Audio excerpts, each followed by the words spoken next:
ఇనుప ఆయుధాలు మొద్దుగా ఉన్నప్పుడు దాన్ని పదును చేయని ఎడల పనిలో ఎక్కువ బలం వినియోగించాలి. కత్తి ఉందనుకోండి, ఒక కత్తి ఉందనుకోండి, చెట్టు నరికే కత్తి కావచ్చు, ఇంకేదైనా కత్తి, అది పదునుగా ఉంటే ఈజీగా కొంచెం బలం ప్రయోగించిన పని జరిగిపోతుంది.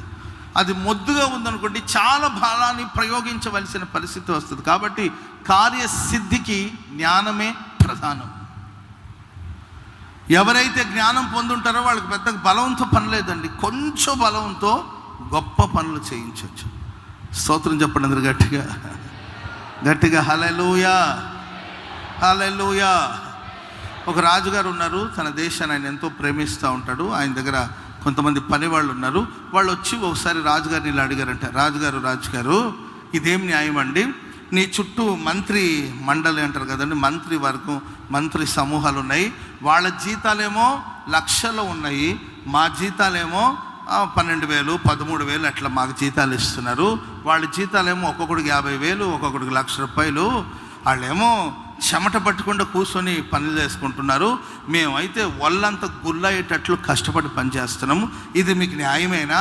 నువ్వు నీతిగల న్యాయాధిపతి అయిన రాజు అంటారు కదా, నువ్వు న్యాయం చేసేవాడైతే ఒక కంటికి సున్నము ఒక కంటికి వెన్న రాస్తారా?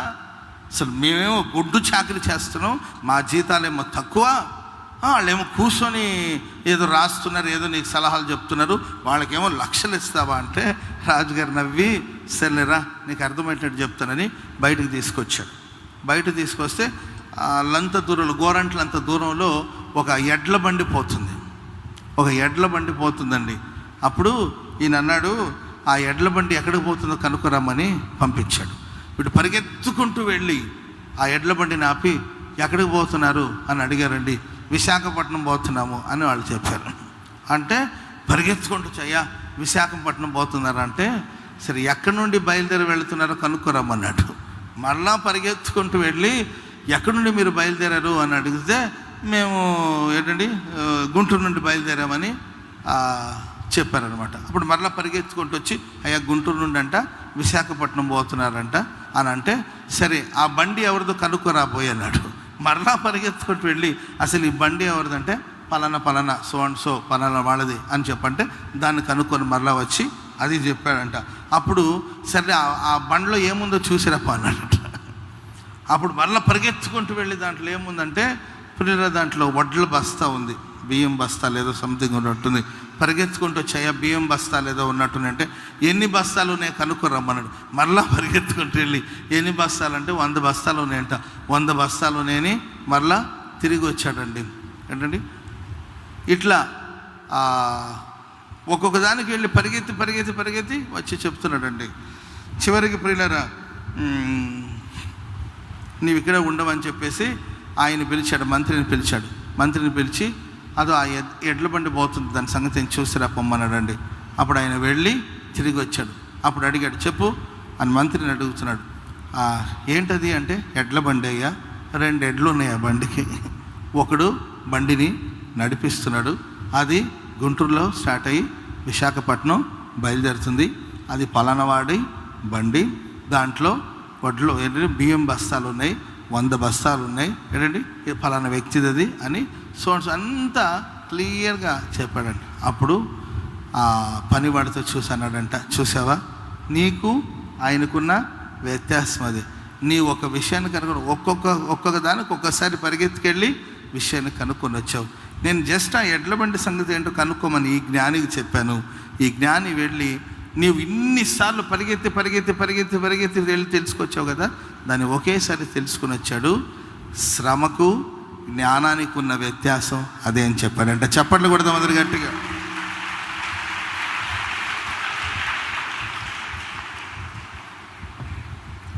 జ్ఞానంగా పని చేస్తున్నాను ఒళ్ళంతా బురద పోసుకోవడం కాదు, చెయ్యాలి, కష్టపడాలి. అట్ ద సేమ్ టైం జ్ఞానం ఉండాలి, వివేకంగా పని చేయాలి. ఎందుకు పని చేస్తున్నాం, దీనివల్ల లాభాలు ఏంటి, దీనివల్ల ప్రయోజనాలు ఏంటి, అది థింక్ చేయాలి.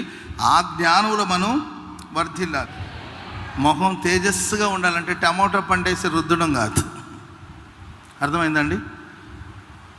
మట్టి గిట్టి రాసుకొని కూర్చోవడం కాదు. కళ్ళ మీద ఏం కాయలు అవి, కీరదోసకాయలు ఏదో పెట్టుకొని కూర్చుంటే కాదండి ముఖం మెరిసేది. ఒక మనిషి జ్ఞానం, తనకున్న తెలివి, తనకున్న జ్ఞానం అతని ముఖమునకు తేజస్సుని ఇస్తుందంట. స్తోత్రం చెప్పండి అందరూ గట్టిగా చెప్పాలి, గట్టిగా హల్లెలూయా. చూడండి, జ్ఞానమైన వాడు ఎప్పుడు మొహం మార్చుకోడు, ఎప్పుడు ఆ మొహంలో తేజస్సు ఉంటుంది. తెలివి గలవాడు ఎప్పుడు మొహం మార్చుకోడు. కొన్ని మొహం చూడలేం, ఆ మొహం చూస్తేనే చచ్చిపోవాలనిపిస్తుంది. అందుకే అట్లుంటుంది ఆ ముఖం. ఎప్పుడు చెట్టపట్లాడుతుంటారు, ఎప్పుడు చిరాకు, ఆ మొక్కలు ఎప్పుడు ఫ్రస్ట్రేషను, ఆ మొక్కలు ఎప్పుడు చూసినా ఎప్పుడు ఇరిటేట్గా ఫీల్ అవుతుంటారు. ఇక కుక్కలు మొరిగినట్టుగానే ఇక అసలు అనవసరం కదిలించుకున్నావురా బాబు అనిపిస్తుంది. కొందరితో మాటలు కలుపుదామని మనం ట్రై చేసిన అనవసరంగా కదిలించుకున్నాం. ఎప్పుడు మొహం చూస్తే ఆముదం దాగిన వాళ్ళలాగా ఎప్పుడు మొహం వికారంగా పెట్టుకుంటూ చిరాకు పెట్టుకుని ఆ మొక్కలో సంతోషం ఉండదు, ఆ మొక్కలో ఆనందం ఉండదు, ఆ మొక్కలో తేజస్సు ఉండదు. కొంతమంది మొహం చూస్తే ఇంకాసేపు ఇక్కడ కూర్చొని మాట్లాడాలని అనిపించాలి. యేసుక్రీస్తు ప్రభులు వారిని చూడడానికి ఒకడు పరిగెత్తుకుంటూ వచ్చాడంట. వచ్చి ఏకంగా చెట్టెక్కి కూర్చున్నాడంట. ఎవరో ఆయన ముఖంలో ఉన్న తేజస్సును చూడాలి. ఆయన సుందరుడు, మనోహరుడు. యేసయ్య జ్ఞానమందు వర్ధిల్లాడు. ఆ జ్ఞానం ఆయన ముఖమునకు తేజస్సునిచ్చింది. ఆ తేజస్సుని చూడాలి, ఆ తేజస్సును చూసి పరవశించిపోవాలి. గుంపులో చూడాలి, యేసయ్యని చూడాలని తహతలాడుతున్నాడు. అవకాశం దొరకలా పరిగెత్తుకుంటూ వెళ్ళి ఒక చెట్టెక్కి ఆ చెట్టు మీద కూర్చొని అక్కడి నుండి చూస్తున్నాడండి ఆయన తేజస్సుని. స్తోత్రం చెప్పడం గట్టిగా. సో ప్రియులారా, మీరు జ్ఞానాన్ని సంపాదించగలిగితే నీ జ్ఞాన వాక్కులను వినడానికి కోసం, జ్ఞానవాక్యము అని మనం చూస్తాం ఆత్మవరాల్లో, కృపావరాల్లో. ప్రియులారా, జ్ఞానవాక్యము అని మనం చూస్తాం. ఆ జ్ఞాన వాక్కులు వినడానికి కోసం ప్రజలు నీ ఎద్దకు వస్తారు. నువ్వు ఎప్పుడు చూసినా అనవసరమైన మాటలు, వ్యర్థమైన మాటలు, బలహీనపరిచే మాటలు, కృంగదీసే మాటలు. సమస్య వచ్చినప్పుడు నీ దగ్గరకు వస్తే నీవు ఒక మంచి ఆలోచన చెప్తావు. నీ దగ్గరకు వస్తే నీవు ఇచ్చే ఆలోచన అపురూపంగా ఉంటుంది, సమస్యకు పరిష్కారంగా ఉంటుంది. సో నీ నోటి మాటల కోసం ప్రజలు ఎదురు చూడాలి. నీ నోట ప్రభు ఏ మాట ఉంచాడో ఆ మాటను బట్టి జీవితాన్ని చక్కదిద్దుకోవాలని నీ దగ్గరకు ప్రజలు గుంపులుగా వచ్చేటట్టు ఉండాలి తప్ప ఎప్పుడు శాపవచనాలు, ఎప్పుడు దూషణ మాటలు, ఎప్పుడు తిట్ల వర్షమే. కొంతమంది తిడుతూనే ఉంటారు, కొంతమంది దూషిస్తూనే ఉంటారు. ప్రియులారా, వాళ్లకు సమాధానం ఉండదు, వాళ్ళ చుట్టూ ఉన్న వాళ్ళకి సమాధానం ఉండదు. కొంతమందిని కలుస్తామండి, వాళ్ళతో పావు గంట మాట్లాడితే మనకు తలనొప్పి వచ్చేస్తుంది అంతే. ఎందుకంటే వాళ్ళలో మనశ్శాంతి ఉండదు, ఎదుటి వాళ్ళలో ఉన్న మనశ్శాంతిని పాడు చేస్తారు అంతే. కానీ ప్రజలు నీ ముఖంలో ఉన్న తేజస్సుని, నీలో ఉన్న జ్ఞాన సంపద కోసం షేబా దేశపు రాణి సొలొమోను యొక్క జ్ఞాన సంపదను గురించి విని చూడ్డానికి వచ్చింది. ఆయన ముఖ తేజస్సుని చూడ్డానికి వచ్చిందంట. కాబట్టి ప్రియులారా, మరి ఈరోజు మనకు అలాంటి ఒక తేజస్సు ఉందా? కుటుంబంలో ఒక స్త్రీ ఉంటే జ్ఞానవంతురాలైతే ఆమె ముఖం తేజస్సుగా ఉంటుంది.